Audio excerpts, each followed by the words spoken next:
아멘, 반갑습니다. 벌써 이 6월의 마지막 주 예배를 저희가 드리게 되었습니다. 참 코로나가 시작한 지도 벌써 1년이 넘었죠.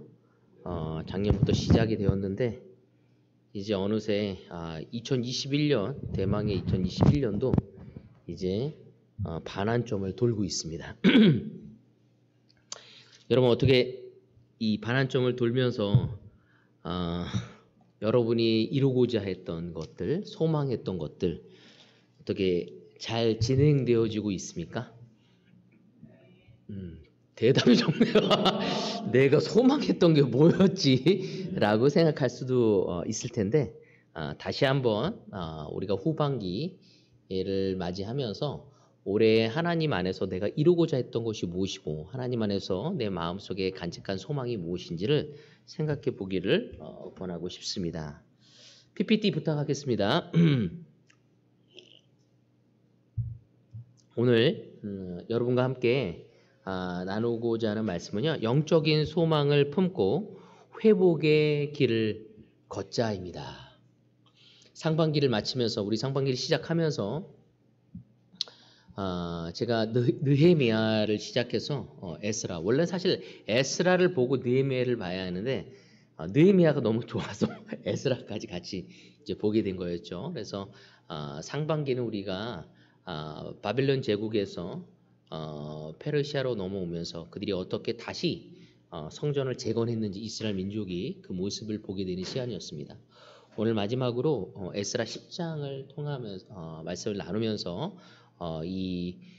긴 이 상반기 동안 느헤미야와 에스라를 마치는 시간을 갖고자 합니다. 오늘 본문은 그 에스라의 마지막 장입니다. 그래서 하나님을 믿지 않는 그 이방인들과 결혼한 그 이스라엘 백성들의 그 죄에 대한 이야기를 기록하고 있습니다. 저번주에 저희가 9장에 대해서 공부했습니다. 그래서 9장에서 보면 에스라가 그 이스라엘 민족이 범죄했다는 소식을 듣고 사실은 너무나도 충격을 받아서 그 자리에 주저앉아 우는 모습을 우리는 보았습니다. 사실은 지금까지 그 이스라엘 민족들을 생각할 때 자신의 조상들이 하나님 앞에서 범죄한 것을 통해서 너무나 큰 정말 그 대가를 심판을 받았음에도 불구하고 똑같은 길을 걸어가려고 하는 이스라엘 백성들을 보면서 에스라는 정말 너무나 많은 낙심과 절망에 이르게 되어집니다. 왜냐하면 그곳에 올 때 정말 드디어 하나님이 우리를 그 죄에서 용서하시고 하나님의 크나큰 은혜로 다시 본국으로 돌아가서 바로 하나님의 백성이라는 정말 이렇게 꿈을 갖고 하나님의 나라로서 올바르게 세우고자 했던 것이 에스라의 희망이었고 기대였는데 그것이 부서지는 시간이었기에 그는 너무나 기가 막히고 낙심할 수밖에 없었을 것입니다. 그렇지만 이 어려운 상황 속에서 그 에스라는 다시 하나님을 찾는 법을 버리지 않고 하나님께 나아가는 모습을 보게 됩니다. 참 이 모습은 저희들이 다시 한번 기억해보고 더듬어 봐야 할 부분이라 생각합니다. 우리가 제자가 되어서 너무나 큰 기대로 삶을 살다가 때로는 내가 너무 믿었던 사람들에게 또 내가 너무나 믿고 의지했던 것이 무너졌었을 때 우리는 어떻게 삶을 회복하고자 하고 있는지 바로 에스라는 다시 한번 하나님을 올바르게 찾아가는 것을 통해서 회복의 길을 걷는 모습을 볼 수 있습니다. 에스라는 먼저 하나님 앞에 나아가서 자신의 죄를 고백하며 하나님의 자비와 은혜하심을 구하는 모습이 저에게 너무나 인상 깊었습니다. 함께 10장 1절을 같이 보도록 하겠습니다. 에스라가 하나님의 성전 앞에 엎드려 울면서 기도하며 죄를 자백하자. 이스라엘 사람도 남자, 여자, 어린아이 할 것 없이 많은 무리가 에스라 주변에 모여서 큰 소리로 슬피 울었다. 에스라는 엄청난 그 절망 속에 있었죠. 그리고 낙심에 있었습니다. 그런 환경 속에서 하나님을 다시 찾고 있습니다. 참 저하고의 모습이 너무 달라요. 저는 너무 실망하면 하나님을 찾기보단 그 낙심한 상태에서 제 감정이 저를 이끌고 갈 때가 너무 많습니다. 때로는 아내와의 그 부딪힘을 통해서, 때로는 아이를 키우면서 오는 갈등 속에서, 때로는 내가 믿고 있는 내 주변에 있는 형제 자매들 관계 속에서 낙심과 절망을 했었을 때, 그때 내가 느끼는 감정이 저를 지배할 때가 너무 많습니다. 때로는 화를 내고, 때로는 정말 너무 냉소적으로 되어져 버리고, 때로는 모든 것을 잃어버리려고 하고, 정말 내 감정에 충실하고자 하는 저의 모습을 보게 되는데, 이 에스라는 정말 하나님의 성전 앞에 엎드려 울면서 기도하며 죄를 자복했다고 이야기하고 있습니다. 그는 하나님께 기도하며 하나님께 도우심을 구하는 모습을 볼 수 있습니다.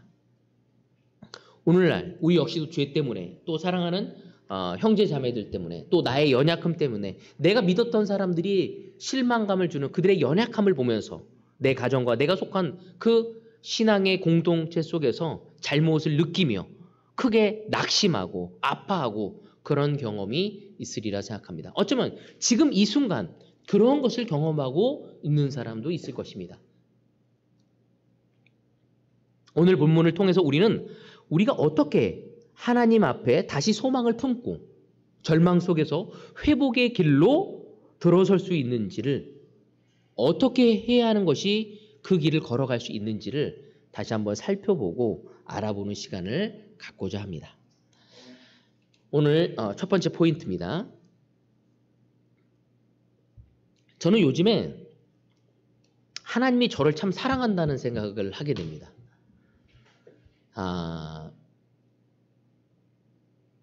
교회를 섬기고 하나님의 것을 이루고자 하다 보면 그것을 방해하는 것과 참으로 많이 맞닥뜨려질 때가 있습니다. 그때 에스라가 느꼈던 것처럼 저 또한 너무 절망과 실망과 또 너무나 많은 공격을 받았을 때 사실은 저에게 이런 생각이 오죠. 내가 이걸 꼭 해야 하나? 내가 이거를 계속적으로 할 수 있을까? 근데 너무 놀랍게 하나님의 말씀을 통해서 꼭 설교를 할 때 그 설교가 여러분이 아니라 하나님이 저에게 하신다는 생각이 듭니다. 오늘 이 에스라 10장도 저에게 너무나 큰 용기와 힘을 주는 장이었습니다. 먼저 에스라는 우리가 해야 할 것이 무엇인지, 그의 삶을 통해서 배울 수 있는 게 무엇인지 죄를 고백하며 회개하자는 부르짖음, 그의 삶의 모범을 보이고 있습니다. 1절 앞부분에 보면 이런 얘기를 하고 있잖아요. 에스가 하나님의 성전 앞에 엎드려 울면서 기도하며 죄를 자백했다고 얘기하고 있습니다. 에스라는 성전 앞에서 나아가 엎드려서 사실은 울며 기도하였죠. 하나님 앞에 죄를 고백하고 간절히 기도했습니다. 여러분, 자백이란 뜻이 뭐죠? 스스로 고백한다. 이건 뭐냐면 자신의 죄를 인정하고 그리고 고백하는 것을 뜻합니다. 이런 회개는 참으로 중요합니다. 나의 죄를 인정하고 고백하는 것. 에스라는 자신 앞에 놓여진 그 죄들을, 그 상황들을 바라보면서 하나님 앞에 자신의 민족의 죄를 나의 죄로 인정하고 하나님 앞에 통곡하며 죄를 용서를 간구하고 있습니다. 여러분, 에스라가 울었다는 것은 이스라엘 백성들의 불순종으로 인해서 에스라가 자신의 심한 어떤 영적인 아픔을 경험했음을 보여주고 있는 것입니다. 여러분, 누구의 죄를 보면서 운 적이 있습니까? 저는 어떤 한 형제를 도와주고 나서 정말 이렇게 집에 와서 눈물을 흘린 적이 여러 번 있습니다. 왜냐면 그 도움을 줬었을 때 그 형제가 그걸 받아들이지 못하는 거죠. 그리고 자신이 걸어가고 있는 길이 무엇인지도 모릅니다. 도전을 줘도 또는 위로를 줘도 얼레기도 하고 많은 것들을 사용하지만 딱딱히 굳어있는 그들의 모습을 보면서 너무나 마음이 힘들고 아플 때가 많았습니다. 여러분, 여러분의 아이들을 훈육하고 운 적이 있습니까? 때로는 우리 아이들을 훈육할 때 너무 사랑스러워서 좀 이렇게 강한 말을 하고 싶지 않고 강하게 그들을 좀 맴매하고 싶지 않지만 그들을 올바로 길에 서게 하기 위해서 때로는 그들이 듣고 싶지 않은 이야기도 해야 하고 또 때로는 아이들에게 맴매를 해야 할 때도 있습니다. 그때 하고 나서 여러분들이 느끼는 감정들, 저는 에스라가 바로 그러한 마음을 경험했으리라 생각되어집니다. 바로 그의 울음은 바로 다름 아닌 바로 진정한 회개의 눈물이었습니다. 형식적인 회개가 아닌 일시적인 감정에 치우친 회개가 아닌 진심으로 드리는 회개, 자신의 모든 것을 내려놓고 참되게 회개했다는 것을 의미하는 것입니다.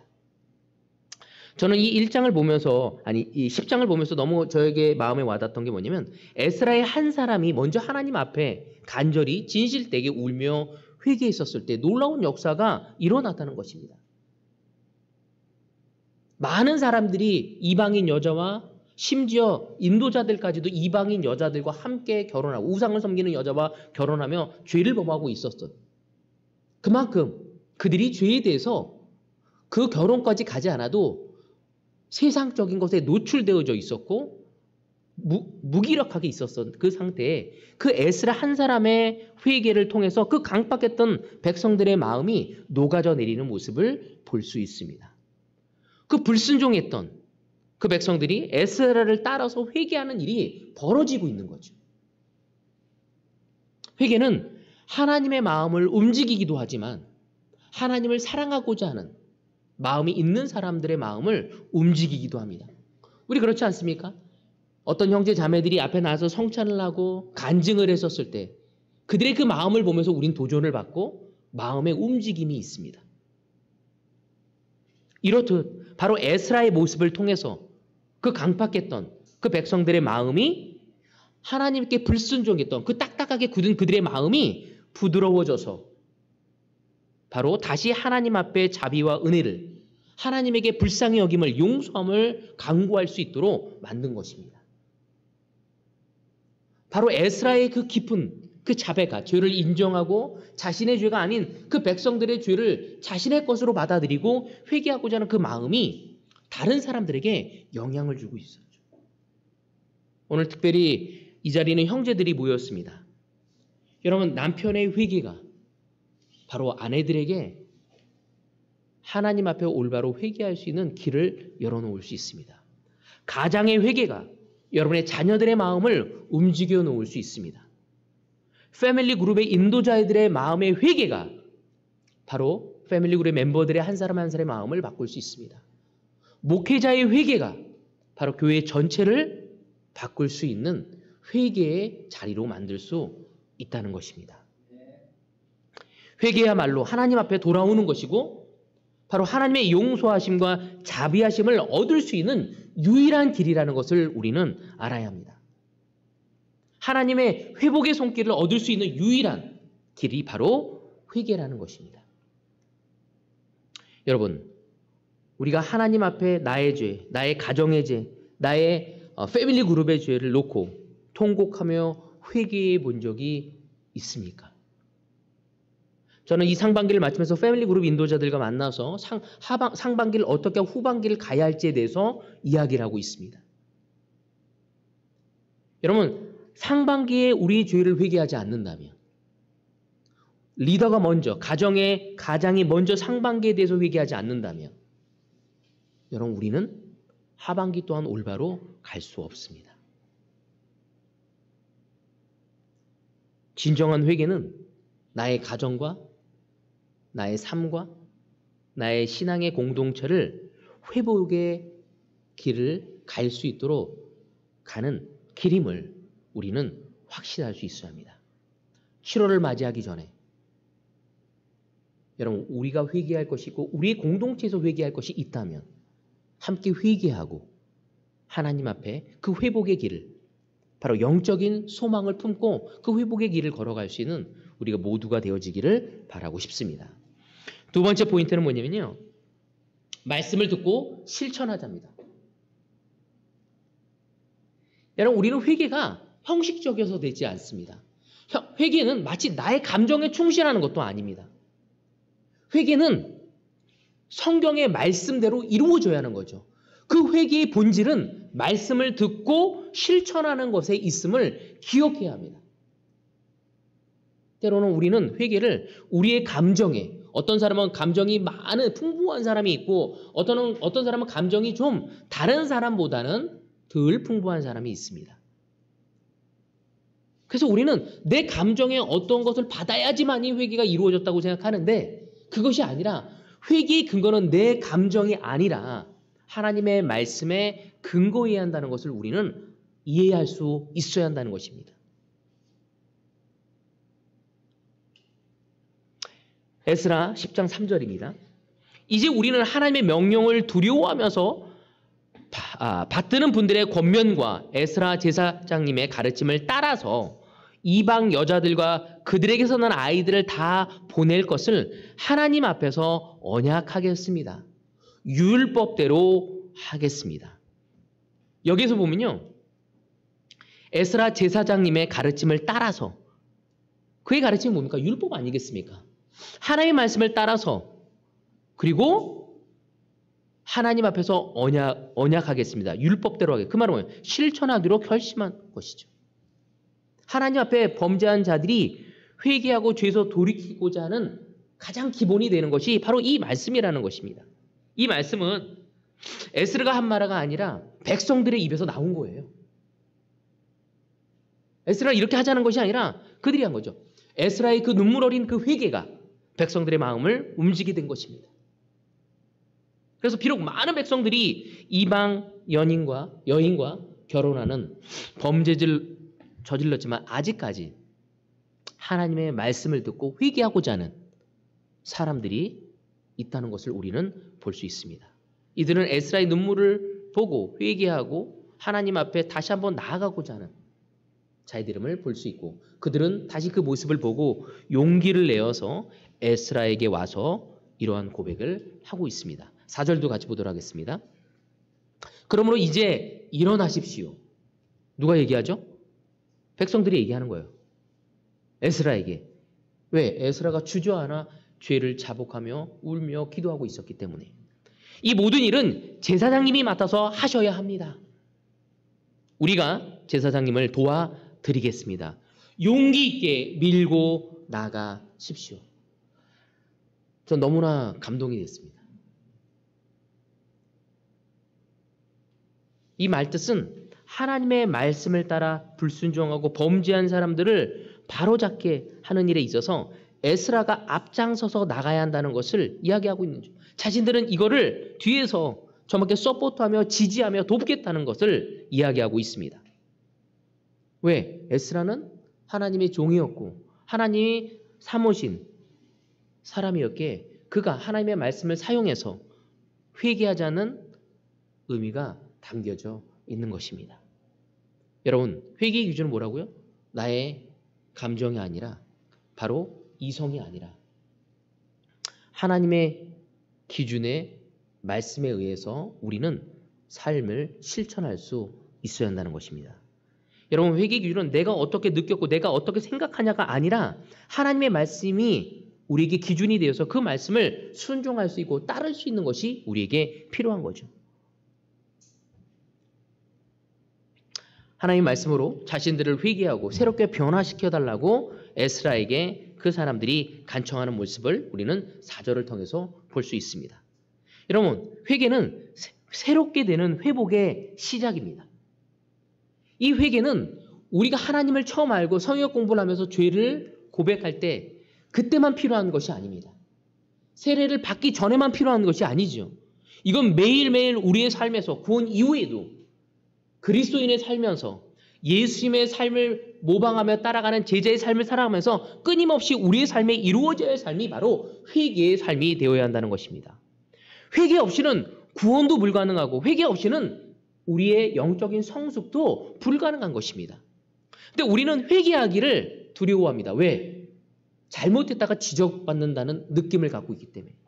여러분, 제자는 완벽한 사람이 아닙니다. 매일매일 하나님의 말씀을 보고 회복하고 변화되어지고 끊임없이 그분께 달려가는 것이 무엇으로 이루어지는지, 그거는 회개를 통해서 이루어지는 것을 의미하는 것입니다. 이 회개는 철저하게 하나님의 말씀에 근거해야 하는 거죠. 회개는 제호의 눈에 들었는지 안 들었는지가 중요하지 않습니다. 회개는 이성구 형제의 기준에 달했는지 안 했는지가 중요하지 않습니다. 이 회개는 목회자의 내 기준에 중요한 것이 아니라 하나님의 말씀의 기준으로 이루어져서 우리의 신앙이 회복되어짐을 이야기하는 거죠. 회개는 단순히 기도가 아니라 행동이 따라야 하는 것입니다. 여러분, 회개의 뜻이 뭐라고 그랬죠? 돌아서는 것을 의미하죠. 회개는 마음이 이렇게 확 깨지지 않아서 그런 느낌이 팍 오지 않았네. 그게 아니라 뒤돌아서는 것입니다.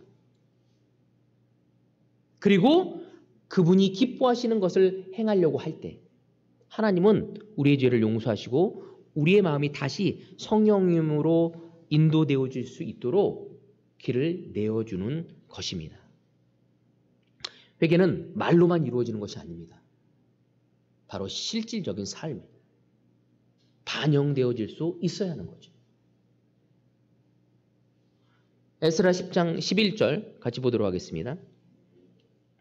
이제 주 여러분의 조상의 하나님께 죄를 자백하고 그의 뜻을 따르십시오. 이 땅에 있는 이방 백성과 관계를 끊고 여러분이 데리고 사는 이방인 아내들과도 인연을 끊어야 합니다.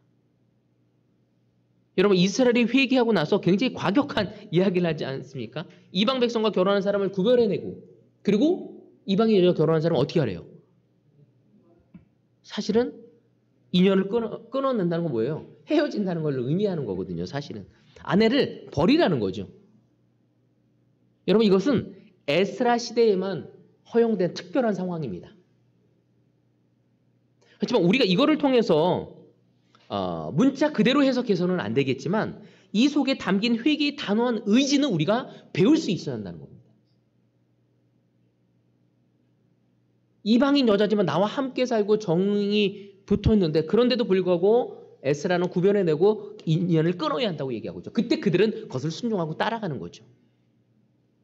이건 에스라 시대에만 통용이 되어질 수 있는 거지만 특별한 상황 속에서 지금 우리에게 문자 그대로 통용이 될 수는 없지만 그들의 의지와 단호한 결정은 우리가 본받을 필요가 있다는 것입니다. 에스라에게 회개해야겠다고 얘기하고 그들은 그냥 그대로 그들 이렇게 됐으니 그냥 이끌어가자고 하는 것이 아니라 단호하게 바로 끊어낼 수 있는 그들의 의지와 행동을 우리는 볼 수 있습니다.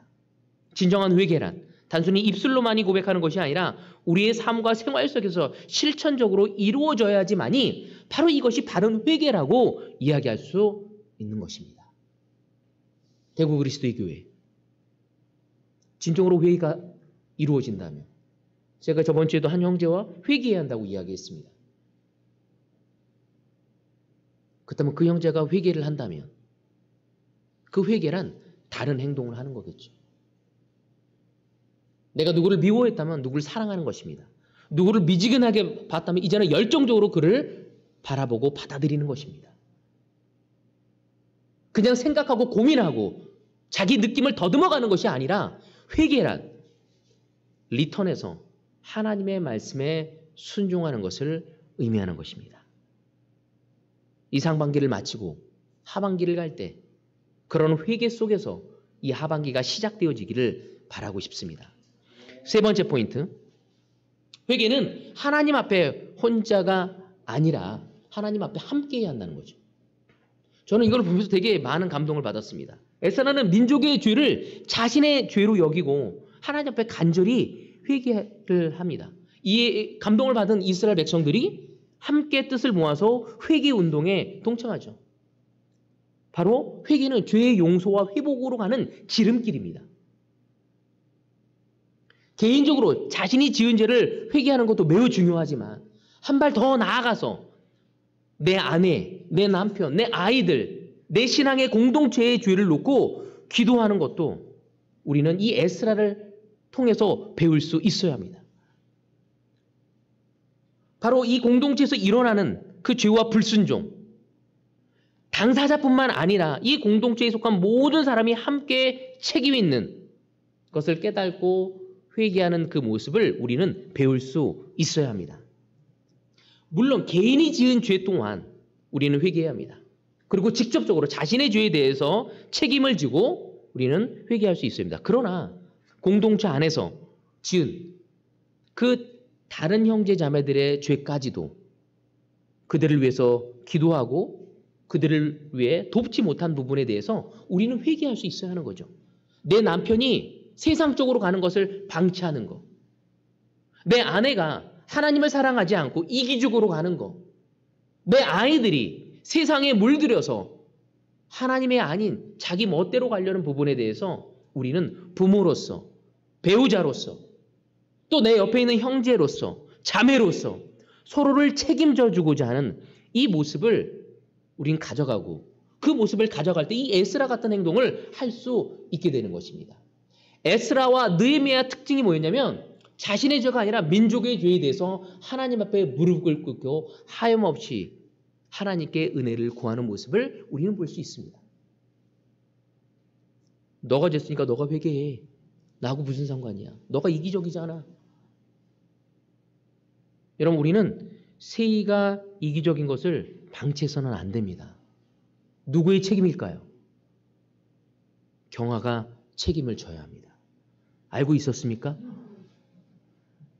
성부의 이기심의 책임은 누굽니까? 제후의 책임입니다. 제후의 교만함은 누구의 책임일까요? 정준호 형제의 책임입니다. 이렇게 우리는 서로가 서로를 하나님 앞에 올바로 갈 수 있도록 책임져 줄 수 있는 관계, 바로 에스라를 통해서 저는 너무나 뜨겁게 제 마음에 달아오르게 되었습니다. 신앙은 혼자 하는 것이 아니라 왜 예수님이 둘씩 보냈고 예수님이 떠나면서 교회라는 공동체를 세웠는지를 이해할 수 있었습니다. 여러분, 몸의 지체 중 하나가 아프면 그것이 모든 지체의 고통인 것처럼 영적 지체의 부분적인 잘못도 전체의 잘못이 된다는 것을 알아야죠. 여러분, 약속의 땅에 들어갔을 때 아간의 죄로 너무나 많은 사람이 죽음을 당하고 전쟁에서 패하는 모습을 우리는 보았습니다. 그 아간의 죄를 딜하고 회개했었을 때 이스라엘 민족에게 다시 한번 승리가 옵니다. 바로 시딤에서 이스라엘 한 남자가 미디안 여자와 죄를 범했었을 때 비느하스가 분노하며 그 죄를 딜하는 모습을 보고 하나님은 이스라엘 민족의 전염병을 멈추십니다. 여러분, 가정 안에서도 부모의 실수, 배우자들의 잘못, 자녀들의 고통이 남의 일이 아니듯이 우리 이 교회에서의 신앙의 공동체 안에서도 이것이 남의 일이 아닌 나의 일처럼 여기며 우리가 함께 서로에 대한 책임과 연대의식을 가져갈 수 있어야 한다는 것입니다. 바로 이 에스라는 우리에게 이 부분을 알려주고 있는 거죠. 제가 감사한 거는 후조가 아파서 여러 가지로 고생을 하고 있었을 때 가장 열심으로 도와야 할 사람이 누구겠습니까? 남편이겠죠. 그래서 제가 감사하는 건 많은 자매들로부터 끊임없이 후조를 위해서 기도하고 있고 후조를 위해 음식도 만들어주고 있고 또 후조를 격려하고자 하는 모습을 보면서 너무나 많은 격려를 받습니다. 여러분, 바로 그것이 교회고 바로 그것이 하나님의 기대고 바로 그것이 하나님이 세우신 신앙의 공동체의 참 모습이라고 저는 생각되어집니다. 누군가 저에게 이런 얘기했습니다. 그리스도 교회의 가장 큰 장점은 바이블톡이라고. 하지만 그리스도의 교회의 가장 단점은 바이블톡이라고. 왜 그런 얘기를 했을까요? 바이블톡에서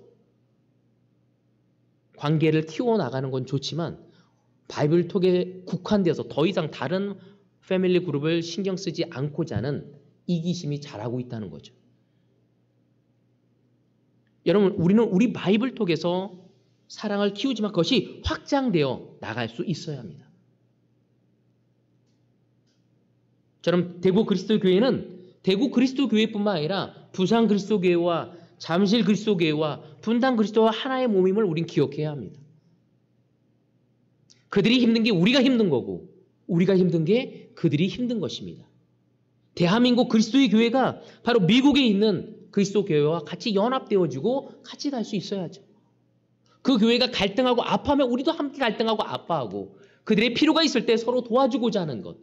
바로 그것이 그리스도 교회 안에서의 뜨거운 바로 사랑이라고 이야기할 수 있습니다.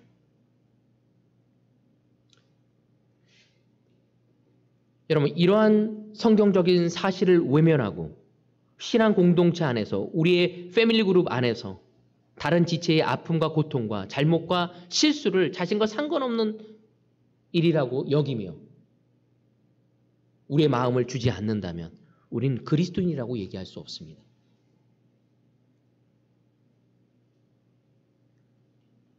여러분, 그들이 넘어졌었을 때, 우리 형제가 넘어졌었을 때, 우리 자매가 넘어졌을 때 비웃는 사람이 있다면 내가 그렇게 될 줄 알았어. 걔는 너무 교만했잖아. 여러분, 그것은 분명히 잘못된 것입니다. 신앙의 공동체 안에서 다른 지체들의 잘못을 우리가 보았었을 때 우리는 가서 회개할수록 돕고 하나님이 원하시는 건 무엇인지 함께 싸워주고 노력해야 하는 것이 성경이 우리에게 가르치는 사랑이고 성경이 우리에게 말하는 진리라는 것을 우리는 받아들일 수 있어야 합니다. 에스라는 이 사실을 잘 알고 있었습니다. 바로 그렇기에 그 책임의식과 연대의식을 가지고 공동체의 죄를 함께 아파하고 함께 기도하며 함께 회개하고 하나님이 보시기에 합당한 길을 걸어가는 이 에스라의 모습은 우리에게 모범이 되어지고 도전이 되어지는 것입니다.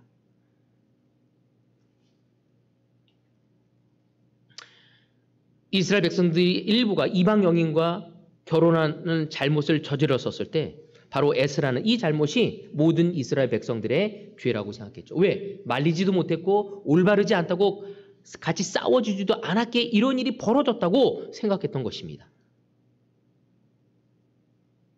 바로 에스라의 이런 확신이 끝내는 전염되어서 모든 사람이 대대적으로 회개를 하는 그러한 분위기와 그런 환경을 만들었고 다시 하나님 앞에서 그들이 참되게 회개하고 그들이 하나님 앞에서 참 소망을 갖도록 하나님은 허락하시는 모습을 성경을 통해 볼 수 있습니다. 10장 2절입니다. 그때 엘람의 자손 여히엘의 아들 스가냐가 에스라에게 말하였다. 스가냐가 에스라에게 말한 거죠. 우리가 주변에 있는 이 땅의 백성에게서 이방 여자를 데려와서 아내를 삼음으로써 하나님께 죄를 지었지만 아직도 이스라엘의 희망은 있습니다. 바로 스가냐가 에스라에게 비록 이스라엘 백성이 죄를 지었지만 아직 소망이 있다고 고백합니다. 이 소망은 하나님 안에서 발견할 수 있는 소망이죠. 저는 너무나 많이 봤습니다. 거의 이혼 지경에 갔던 그 부부가 다시 하나님의 말씀에서 소망을 찾고 회복되어지고 놀랍게 되어지는 모습을. 부모와 자식 간의 관계가 너무나 멀어졌지만 주님 안에서 다시 회복되어지는 모습을. 형제 자매 안에서 너무나 많은 어려움이 있었지만 다시 하나님 앞에서 회개하고 회복되어지는 모습을 보았습니다. 이 소망은 하나님 안에서만 발견할 수 있는 것입니다.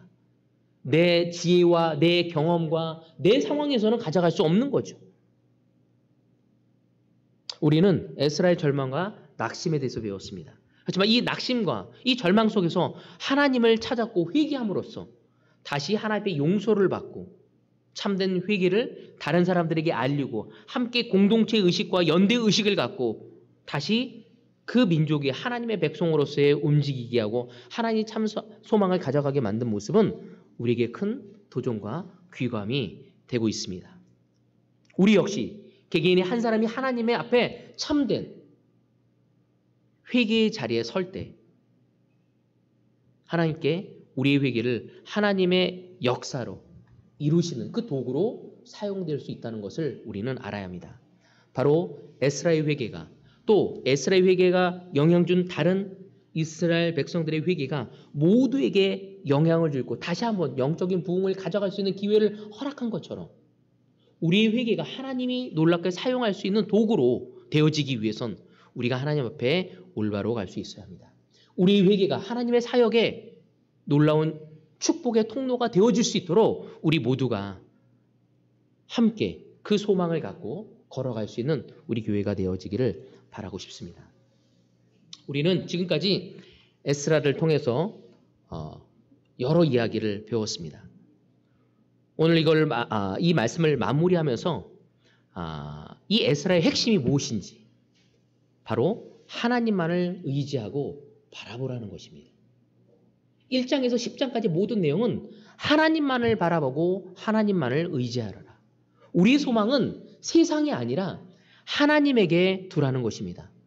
에스라 1장에서 6장까지는 그 바벨론의 첫 번째 귀환 자 수굽 바벨을 의해서 이루어지는 모습을 볼 수 있습니다. 또 7장에서 10장까지는 2차 귀환 자들의 이야기를 통해서 우리가 에스라를 통해서 이루어지는 모습을 볼 수 있습니다. 근데 그들이 나라가 멸망하고 다시 회복되어지는 그 과정이 무엇인지 하나님께 거역하고 다시 하나님 앞에 불순종한 것을 회개하고 나섰을 때 하나님의 은혜로 다시 돌아가는 기회를 다 얻었다는 것입니다. 그래서 그들이 다시 한번 회개하고 하나님께 갈릴 때 하나님의 은혜를 베풀어 주시는 모습을 볼 수 있죠. 1차 때도 그랬고 2차 때도 그랬습니다. 그리고 그 1차, 2차 다 그 내용을 보면요. 내부적인 요인과 외부적인 요인으로 인해서 이스라엘 백성들이 하나님 앞에 범죄하는 모습을 보게 됩니다. 그 은혜를 받았는데도 불구하고 내부적인 문제, 외부적인 문제로 그들은 다시 죄를 짓게 되죠.